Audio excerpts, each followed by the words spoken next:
Welcome to this deep dive. We're going to be looking at The Coming Wave by Mustafa Suleyman. Yeah. And we've got a really interesting mix of sources today to kind of go with the book. Right. Articles, some research papers, even some of my own notes. Okay. So we're going to go deep into how emerging technologies like AI and synthetic biology are Yeah. creating all these incredible opportunities, but also, some serious dangers. Yeah, that's what really struck me. I mean, Suleiman, he's a leader in the field of AI, Right. and he doesn't shy away from the potential downsides. Yeah. He actually argues that these technologies could lead to outcomes that are either catastrophic or dystopian. Right. It's a pretty stark warning It is. from someone who helped build these very systems. Exactly. And to really get a grasp of how powerful these forces are that we're talking about, Yeah. he introduces this idea of technological waves. Okay. Right. So he compares this wave of AI and synthetic biology that we're facing now to massive shifts throughout history, like the invention of the printing press, Right. or even the rise of the car. And that comparison is really insightful. Yeah. I mean, think about how the printing press completely revolutionized the spread of knowledge. It's almost like a prototype for the internet, Yeah. but it also fueled religious wars and political upheaval. Yeah. Or think about the car, symbol of freedom and progress. Okay. But it's also responsible for pollution and traffic accidents Mm-hmm. and sprawling suburbs that change the entire fabric of our cities. Yeah, it's a powerful reminder that even seemingly positive technologies Yeah. can have all these unintended consequences that Yeah. ripple through society for generations. Mm-hmm. And what makes this coming wave, as he calls it, feel so different, it's Yeah. the sheer speed and scale of the change. It's true. It's like we're hitting fast forward on those historical shifts we were just talking about. Exactly. And that brings us to what Suleiman calls the containment problem. How do we control technologies that are evolving at lightning speed and have the potential to just reshape the world as we know it? Yeah. And he actually, he takes us on a little historical tour of attempted containment, Okay. starting with, you might remember these guys from history class, the Luddites. Oh, yeah, the Luddites, those guys smashing textile machinery. Yeah. Weren't they trying to, protect their jobs from being automated or something? Precisely. They saw these new machines as a direct threat to their livelihoods. Right. But their efforts to contain the technology ultimately failed. Yeah. And there are countless other examples, attempts to ban the printing press, Mm-hmm. to maintain control over information, Uh-huh. or even efforts to restrict the use of crossbows because they were seen as too powerful Really? for the average person to wield. Wow. The lesson here is that once a technology offers cheaper, more efficient solutions, Right. it just tends to spread, regardless of the attempts to contain it. So are we just powerless to stop this technological avalanche? Well, I mean, is our fate already sealed? Suleiman does point to one example where containment, at least partially, worked, Okay. and this is nuclear weapons. Oh, okay. Now, it's a chilling example because it hinges on this concept of mutually assured destruction. Yeah, not a great thought to No, hang our hats on. it's a pretty terrifying reality, but it does demonstrate that through international treaties Uh-huh. and the sheer fear of annihilation, Right. we can, in some cases, limit the spread of incredibly dangerous technologies. But even that took decades of negotiation. Yeah. And near misses. It did. I mean, and the threat of nuclear war is still very real today. Absolutely. And that's exactly why Suleiman believes containing AI and synthetic biology Yeah. is going to be even tougher. Okay, so let's unpack why Sure. why these technologies are different from something like nuclear weapons. Okay. What makes them so challenging to control? Well, Suleiman highlights 4 key features that make this coming wave particularly tricky. Okay. The first is asymmetry. Asymmetry. Yeah, think of it like this. A single hacker with a laptop can launch a cyber attack Mm-hmm. that cripples a multinational corporation Wow. or even disrupts a nation's infrastructure. Wow. That's asymmetry, the power for individuals or small groups to exert influence far beyond their size. It's almost like giving anyone with an internet connection the potential to become like a David Yeah. taking on a Goliath. And Yeah.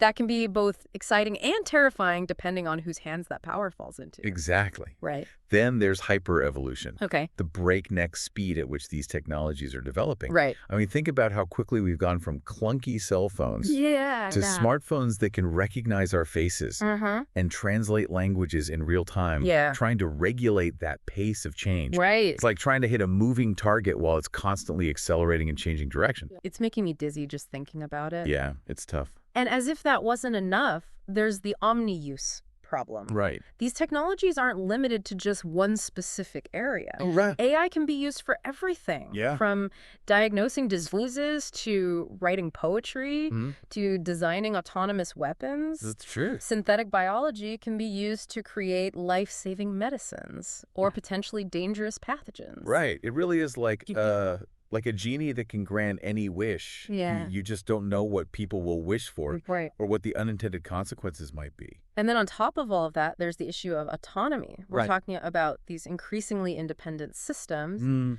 that can learn and adapt and potentially act outside of human control. Yeah.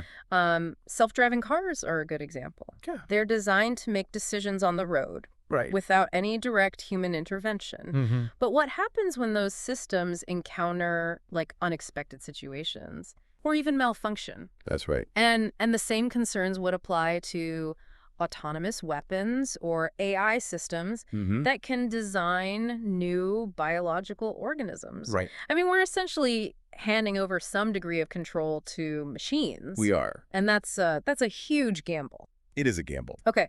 This is starting to feel a bit like a sci-fi thriller where technology spirals out of control. Yeah. I mean, are we really at a point where robots are taking over the world? Not quite yet. Okay, good. But Suleiman's point is that these technologies are evolving so rapidly that we need to start thinking about these challenges now, Okay. not when it's too late. Right. We can't afford to be caught off guard. Right. The key is to find a way to harness the incredible potential of these technologies while simultaneously mitigating the very real dangers they present. Right. It's a delicate balancing act, Yeah. and the stakes are incredibly high. So let's dive into some specific examples of what could go wrong. I mean, what are some of the scenarios that Suleiman outlines in the book? Well, he paints a pretty stark picture. Okay. Imagine AI-powered cyber attacks capable of shutting down entire power grids Oh, wow. or causing massive financial meltdowns. Okay. Or think about the potential for deepfakes to erode trust in our institutions, Right. leading to political chaos and social unrest. Yeah. And then there's the possibility of lab leaks or unintended consequences in synthetic biology, Right. where a genetically engineered organism could escape into the environment Oh, wow. with unpredictable and potentially devastating results. Okay. He even raises the specter of autonomous weapons falling into the wrong hands, Right. essentially unleashing killing machines Yeah. that operate without human oversight. Okay. I'm officially feeling a bit uneasy about all of this. Yeah, it's a... But surely there are people working on solutions. Yes. Right. It can't be all doom and gloom. You're right. It's not all doom and gloom.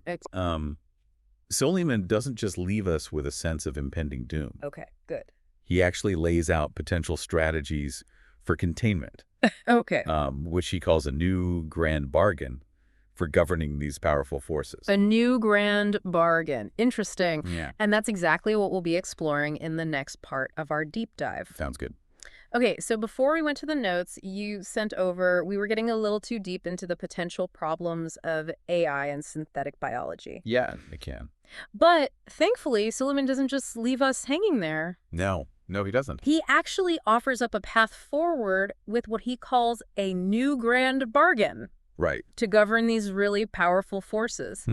So I'm very curious to hear about this. Yeah, it's fascinating. Okay. This grand bargain, it's not just one solution. Okay. It's a whole new approach. Okay. It involves technical safeguards, international cooperation, and ultimately a new way of thinking about Right. how we develop and manage technology. Okay. So instead of just blindly chasing the next big thing, Yeah. We need to prioritize safety, equity, right? And make sure we're staying in control. so less of the Silicon Valley move fast and break things mantra, Exactly. and more let's slow down and make sure this doesn't break us. Right. A much needed. That's a pretty big shift from what we're used to. It is a big shift, but Suleiman argues that it's absolutely necessary. Okay. If we want to avoid those really negative outcomes that we were talking about earlier. Yeah. He starts with this idea of safety by design. Okay. Remember those large language models that were spitting out biased and even racist content? Yeah. Well, researchers actually managed to mitigate those harms Uh-huh. through careful design and deployment. Okay. It shows how important it is to build safety mechanisms into these technologies from the ground up. That's a really good point. I mean, it's easy to get caught up in all the hype It is. and the potential benefits. Right. But we can't forget that at the end of the day, Yeah. AI and synthetic biology, they're tools. They are tools. And like any tool, they can be used for good or for bad. That's right. Building safety into the design itself seems like a no-brainer. I completely agree. But technical solutions alone aren't enough. Okay. Suleiman also argues for regulating the pace of development. Okay. So he suggests things like export controls on certain technologies, Okay. or even limiting access to key resources. Right. It's about tapping the brakes a little. Okay. So society has time to adjust, and we can build more robust safeguards and ethical guidelines before things get out of hand. Wouldn't that stifle innovation, though? I mean, isn't disruption and pushing boundaries Right. what the tech world is all about? That's a valid concern. Yeah. But Suleiman makes a compelling argument. Okay. He believes that unfettered innovation, without any regard for the potential consequences, is a recipe for disaster. Oh. So strategically slowing things down Right. allows us to develop more robust safeguards, ethical guidelines, and international agreements before these technologies become too powerful Right. and too widespread. Oh, okay. It's not about stopping progress. It's about guiding it responsibly. That makes a lot of sense. It's like, Yeah. we wouldn't just hand a teenager the keys to a Ferrari without making sure they know how to drive. Exactly. Right. We need to apply that same logic to powerful technologies, Yeah. especially ones that could impact, the entire world. Right. Exactly. And Suleiman also has this challenge for Okay. the critics of these technologies. Okay. He encourages them to go beyond simply pointing out the problems. Okay. He wants them to actively contribute to solutions, Okay. to build alternatives that prioritize social good. Okay. So instead of just saying no to AI, Right. they should be developing AI systems that are demonstrably safe, Right. fair, and beneficial to society. So less complaining, more creating. Exactly. I like that. It turns critics into contributors That's right. and puts their ideas to the test in the real world. Exactly. And this actually leads us to another crucial part of Suleiman's grand bargain, Okay. International cooperation. Right. He really emphasizes that these technologies don't respect national borders. No, they don't. What's developed in one country can easily spread to another. Right. So we need global agreements and shared norms to ensure responsible innovation on a global scale. Yes, we do. It's not enough for one country to regulate AI, for example, Right. if another is just racing ahead with reckless development. Exactly. This all sounds incredibly sensible, but I'm wondering, is it realistic? I mean, getting countries to agree on anything, It is. let alone something as complex as regulating emerging technologies, Right. seems like a massive undertaking. I mean, It is a... look at how much trouble we're having just addressing climate change. I know. And that's a threat we can all actually see and feel. You're right. It is a huge challenge. Suleiman acknowledges that. Okay. But he argues the stakes are simply too high to ignore. He actually draws a parallel to the Cold War, Okay. where the U.S. and the Soviet Union, Right. despite their deep ideological differences, Yeah. were able to come together to negotiate treaties Right. that limited the proliferation of nuclear weapons. So if we can find common ground on something as terrifying as nuclear weapons, Right. maybe there's hope for cooperation on AI and synthetic biology. That's the hope. Okay. And Suleiman doesn't just put the responsibility on governments. Right. He believes that building a culture of transparency and accountability within the tech industry itself is essential. Okay.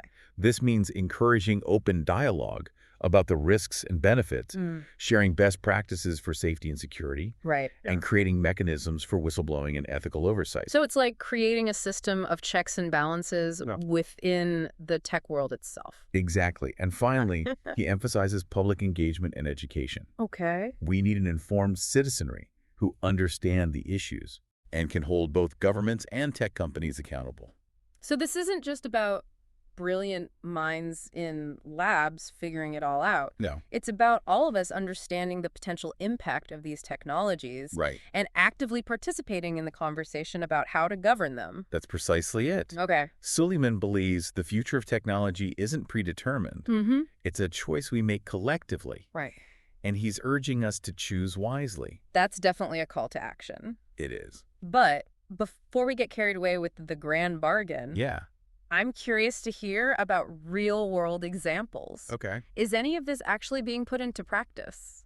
Suleiman provides some concrete examples in the book. Okay. He delves into how these containment strategies are being implemented in cybersecurity, biosecurity, and even in developing AI safety mechanisms. That's really encouraging. So for our listeners, Yeah. what are some key takeaways from all of this? Well, Suleiman argues that we're at a critical juncture in history. The coming wave of technology has the potential to solve some of our most pressing problems, but it also poses unprecedented risks. Right. We need to find a way to balance innovation with safety. Right. And that requires a fundamental shift in how we think about and govern technology. So what are some things we can all do to prepare for this wave and make sure it leads to a better future? The first thing is to prioritize safety by design. Okay. We need to move away from the move fast and break things mentality Right. and start thinking about the potential consequences before these technologies are unleashed. That means investing in research and development of robust safety mechanisms, Yes. ethical guidelines, and technical safeguards. Right. And it means encouraging a culture of transparency and accountability within the tech industry itself. It does.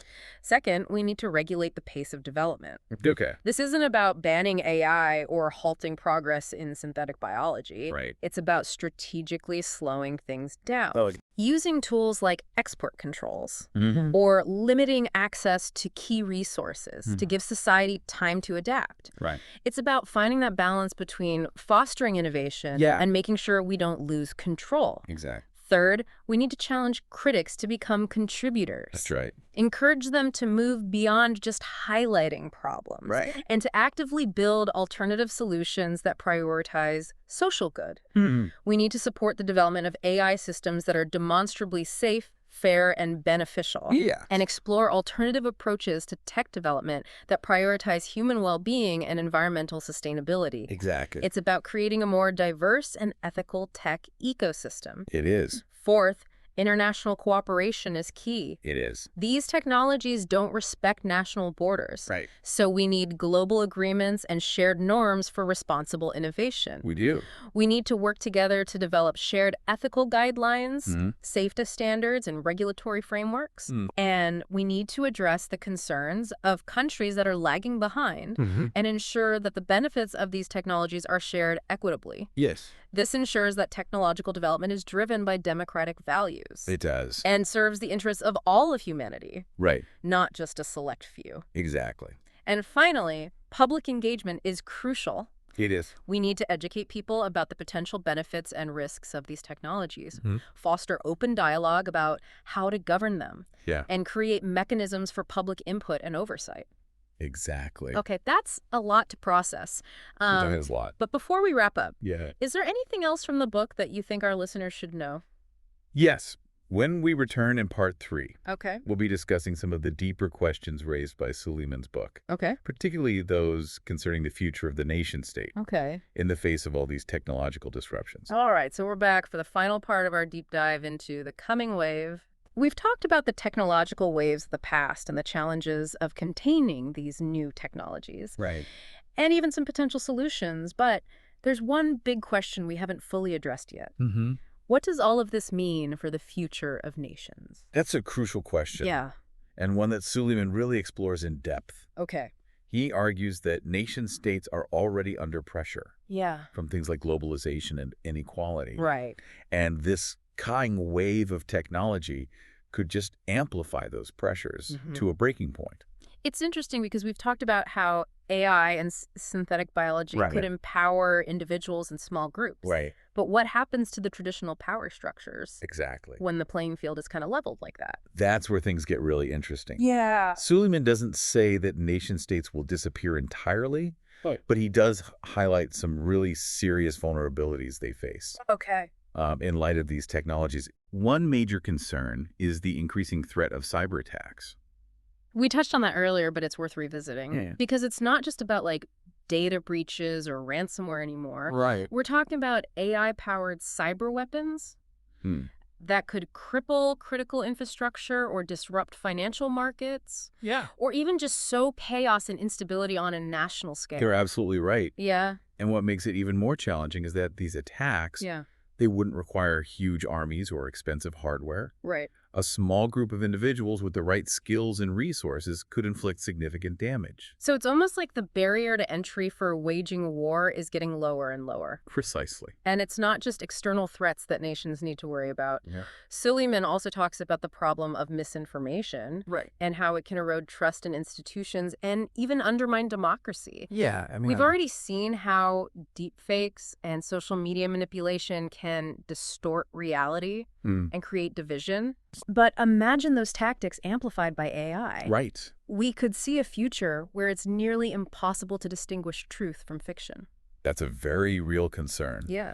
And then there's the economic disruption caused by automation. Yeah. We've always seen new jobs emerge alongside technological advancements. Yeah. But Suleiman argues that this time could be different. Okay. AI and robotics have the potential to automate a wider range of tasks than ever before, impacting white-collar jobs in fields like law, finance, and even medicine. So it's not just blue-collar jobs at risk anymore. Yeah. It's like a potential upheaval across the entire workforce. Exactly. And that kind of disruption could lead to mass unemployment and social unrest, and a further rise in populism and nationalism. Right. People might become disillusioned with the existing system and just look for someone or something to blame. That's right. So it's like a perfect storm. Technology weakens the state, Yeah. creating instability that fuels extremism and authoritarianism. And that brings us to perhaps the most unsettling possibility. Okay. The use of these technologies for surveillance and control. Right. We've already seen how some countries are using facial recognition and social credit systems to monitor their citizens. But with AI, those capabilities could become even more sophisticated and pervasive. It sounds like something straight out of a dystopian novel. It does. A world where every move, every interaction, even our thoughts are tracked and analyzed. Suleiman doesn't sugarcoat it. So what can we do? Yeah. Is there any way to make sure these technologies are used responsibly? Suleiman emphasizes the need for proactive measures to mitigate these risks. Right. He believes we need to ensure that AI and synthetic biology are developed and deployed in a way that respects human rights, democratic values, and the rule of law. That sounds great in theory, but how do we actually put that into practice? Well, he proposes a multi-pronged approach, which built upon some of the solutions we discussed earlier. For example, investing in the development of AI systems that are demonstrably safe, fair, and transparent. Right. We also need to prioritize cybersecurity and develop countermeasures to AI-powered attacks. And we can't forget the importance of education and raising public awareness. Absolutely. If people understand the potential risks and benefits of these technologies, they can participate in shaping how they're governed. Fostering a global conversation about the ethical implications of these technologies is critical. Yeah. We need to work towards international agreements and shared norms to prevent their misuse. It's a massive challenge, but as you said earlier, the stakes are just too high to ignore. That's right. The coming wave of technology presents both incredible opportunities and unprecedented risks. Suleiman's book is a call to action. It is. Urging us to think critically and act decisively to shape a future where these technologies are used for good. I agree. I think that's a perfect takeaway for our listeners. This deep dive into the coming wave has been both fascinating and thought-provoking. It has. It's a stark reminder that we're not just passive bystanders. Right. In the face of all this technological change. We have the power to influence the direction of this coming wave. We do. And steer it towards a better future for all of humanity. Absolutely.